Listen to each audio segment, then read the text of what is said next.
Sebuah video calon presiden usungan Nasdem Anies Baswedan bikin geger jagat maya pada Kamis 26 Januari 2023. Video itu merekam sisi lain ex-gubernur DKI Jakarta itu yang selama ini selalu tampil ramah di hadapan publik. Dalam video yang dibagikan oleh pegiat media sosial Yusuf Muhammad itu, tampak Anies Baswedan sedang menghadiri sebuah acara. Belum diketahui secara jelas lokasi acara tersebut. Namun yang jelas, tampak acara itu di sebuah kafe. Banyak pendukung Anies Baswedan yang hadir di sana. Dalam video itu, Anies Baswedan tampak mengenakan rompi biru dongker, rompi yang kerap ia pakai selama ini ketika bersafari politik di berbagai daerah. Anies yang tampak sedang berjalan tanpa pengawalan itu tiba-tiba saja dihampiri oleh seorang warga yang ingin menyalaminya. Namun Anies menunjukkan gestur ketidaksukaannya. Dia cuma menyodorkan tangan sekedarnya, lalu menariknya kembali dan melengos pergi meninggalkan orang itu. Menurut Yusuf Muhammad, apa yang dipertontonkan Anies Baswedan barusan adalah sifat aslinya. Dia mengatakan, Anies yang selama ini selalu berusaha tampil ramah di hadapan publik, ternyata hanya pura-pura saja. Sifat aslinya ternyata sangat menjijikan. Sifat aslinya menjijikan, kata Yusuf Muhammad di akun Twitter @yusuf_dumdum, dilansir populis.id. Adapun video itu dibagikan Yusuf Muhammad dari pengguna Twitter @cinfar. Positif thinking aja, mungkin Pak Anies Baswedan nggak tahu di situ ada kamera, tuturnya. Sontak saja, unggahan itu langsung diserbu berbagai komentar netizen. Banyak yang ikut menyindir, namun ada pula yang ikut mengatakan itu adalah video editan. Pengguna akun @charlesofriva mengatakan, bener-bener ikut sakit hati gue ngelihat saudara sebangsa gue diperlakukan seperti itu oleh imigran Yaman gak tahu diri itu. Cuma orang bodoh yang gak bisa melihat kelakuan Yohanes yang bosok gitu. Kemudian dari akun @heng_y15 mengatakan, waduh, sakit hati gak sih kalau digituin? Dan bahkan yang paling telak netizen dari akun @hodokngorek menyebut, kasihan cowok yang maksa pengen cium tangan. Apa nggak sakit hati ya? Dicuekin, dipandang pun tidak. Memang politisi turun ke lapangan itu bukanlah hal yang mudah, apalagi yang biasa berkantor di ruangan ber-AC. Seperti mantan rektor di kampus ber-AC ini. Turun ke lapangan itu kadang panas, capek, berdesakan dengan orang banyak. Belum akan banyak orang yang mengajak salaman. 1000 orang mengajak salaman, apa nggak pegel tuh? Wajar kalau akhirnya beberapa tokoh gagal ketika turun ke lapangan menyapa rakyat. Prabowo bersalaman dengan rakyat tapi pakai sarung tangan. Puan bersalaman tapi dengan muka cemberut. Dan kali ini Anies pun terbukti lebih parah dari Puan. Anies terlihat ogah bersalaman dengan kadrun pendukungnya. Tapi bagi penulis, melengosnya Anies ini sangat miris. Dianggap apa? Kadrun oleh Anies? Bayangkan,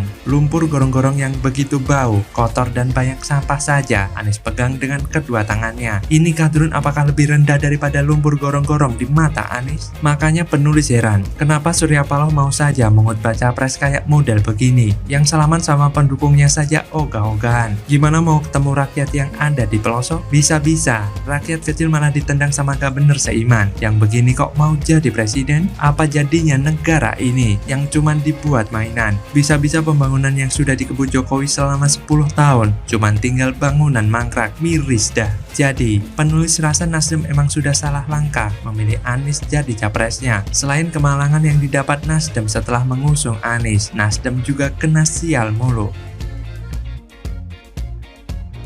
Secara eksplisit ya, sekali lagi saya tidak mengorek lebih jauh. Ini karena biarkan menjadi apa ya, kita kan juga harus menghormati bahwa saya yakin dibahas gitu. Saya yakin itu interpretasi saya, karena memang menyangkut banyak hal dibahas. Waktu cukup lama, 1 jam lebih bahkan pertemuan antara Pak Surya dengan Pak Jokowi. Jadi sekali lagi yang ditekankan, karena kebetulan tadi saya ketemu dulu, ya kita membangun kebersamaan. Cadas, Surya Paloh temui Jokowi di istana, Anies terancam gagal dicapreskan Nasdem, koalisi perubahan auto bubar.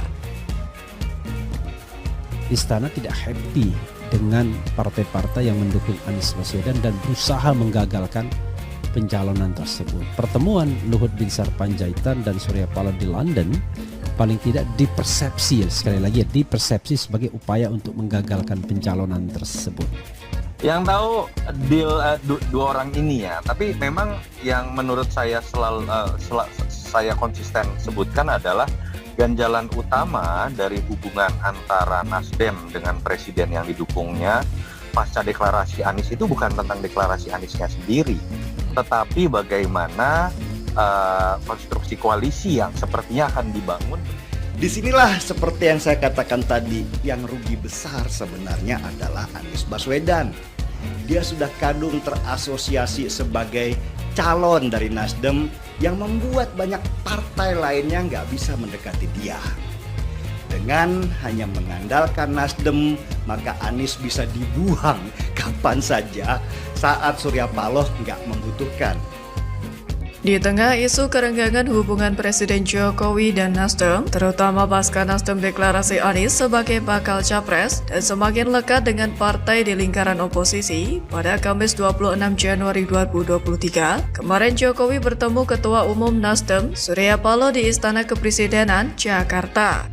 Dalam HUT ke-58 Golkar, 21 Oktober lalu misalnya, tertangkap kamera gestur Jokowi tak membalas pelukan Paloh. Berlanjut, Jokowi tak hadiri hari jadi Nasdem di tengah agenda kerjanya ke luar negeri, namun tak pula menitipkan video ucapan. Nasdem pun makin lekat dengan partai-partai di lingkaran oposisi dan menjajaki koalisi perubahan bersama PKS dan Demokrat. Sejumlah politisi dari PDI Perjuangan sebagai pengusung Jokowi pun bereaksi dan meminta para menteri Nasdem mundur. Lantas Nasdem pun menyebut pertemuan Jokowi dan Surya Paloh berlangsung pada Kamis 26 Januari 2023 di Istana Negara.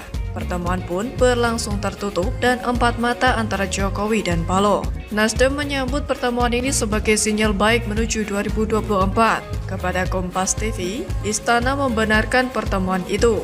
Betul ada pertemuan tersebut kemarin sore, ujar Bey Mahmudin, Deputi Bidang Protokol Pers dan Media Sekretariat Presiden. Sepertinya langkah gontai Surya Paloh yang mulai lelah memikul beban mengusung Anies Baswedan kian mempuncak. Sebab dilihat dari gelagatnya Surya Paloh telah menunjukkan tanda-tanda balik badan, meringsut ke istana dan memilih meninggalkan Anies. Tentu pertemuan Jokowi dengan Surya Paloh di istana menjadi sinyal akan rencana dibuangnya Anies dalam kontestasi Pilpres 2024. Hal ini semakin nyata terlihat setelah skenario menarik simpati Jokowi lewat pertemuan antara Surya Paloh dengan Luhut Binsar Panjaitan di London. Besar kemungkinan ada hal-hal krusial yang dibicarakan terutama soal Anies Baswedan dan hubungan Surya Paloh dengan Jokowi. Sebelumnya memang, pertemuan Surya Paloh dengan Luhut Binsar Panjaitan di London yang belum lama ini dibagikan Peter F. Konta sempat menimbulkan beragam spekulasi. Salah satunya kemungkinan Ketum Nasdem itu berdamai dengan Jokowi lalu menumbalkan Anies Baswedan. Dikutip dari channel YouTube Total Politik, kader Partai Nasdem Sulvan Lindan menyebut pertemuan antara Surya Paloh dengan Luhut Binsar Panjaitan di London itu merupakan hal yang tak lumrah. Hal itu mengingat riwayat hubungan keduanya yang memanas. Ia menduga bahwa pertemuan kedua tokoh itu bersama dengan Dewan Pakar Nasdem, Peter F. Konta, kemungkinan bukan pertemuan biasa. Besar kemungkinan ada hal-hal krusial yang dibicarakan terutama soal Anies Baswedan dan hubungan Surya Paloh dengan Jokowi. Menurut analisisnya bahwa pertemuan itu ada kemungkinan membicarakan perihal hubungan Surya Paloh yang kini rumornya merenggang dengan Jokowi pasca deklarasi Nasdem yang mencalonkan Anies Baswedan sebagai calon presiden untuk 2024. Sebab menurut Sulvan, Surya Paloh bukan tipe yang bisa jauh dari presiden. Nah, sekarang jelaskan titik terangnya kalau niat Surya Paloh untuk membuka hubungan kembali antara dirinya dengan Jokowi kian terlihat jelas. Dan barang tentu, skenario terburuknya adalah Anies Baswedan batal dicalonkan sebagai capres. Saya menduga kunjungan Surya Paloh ke istana ini adalah bentuk tunduknya sikap ketum Partai Nasdem itu terhadap perintah Jokowi. Mengingat Jokowi bukanlah orang sembarangan. Walaupun beliau dipandang secara remeh karena penampilan fisiknya, tapi fakta di mana banyak lawan politiknya bisa tuduh tak bisa ditampik. Hal itu pun juga berlaku kepada Surya Paloh. Lihat saja belum lama ini, ketum Partai Nasdem itu siap mencabut pencapresan Anies kalau Jokowi perintah. Kan ini sudah mengindikasikan bahwa jalan Anies menuju RI1 akan segera kandas. Dan otomatis koalisi perubahan bubar barisan. Ya, memang wajar kalau Surya Paloh kemungkinan balik badan meninggalkan Anies. Karena selain Anies tidak moncer menaikkan elektabilitas Nasdem, Anies justru bikin elektabilitas Nasdem makin melorot. Dengan adanya pertemuan Surya Paloh dengan Jokowi, Anies terancam gagal dicapreskan Nasdem. Bahkan, koalisi perubahan bakal bubar. Inilah yang menjadi pertimbangan mendasar mengapa Surya Paloh segera banting setir dan merapat ke istana. Ya, selain Anies hanya jadi boneka tunggangan Partai Nasdem, koalisi perubahan yang digagas Partai Nasdem, Demokrat dan PKS tak bisa memenuhi presidensial threshold. Dan tentunya, bila Anies Baswedan tak jadi diusung, jalan Surya Paloh mendekat ke istana bakal lebih mudah, meski tentu takkan searah dahulu.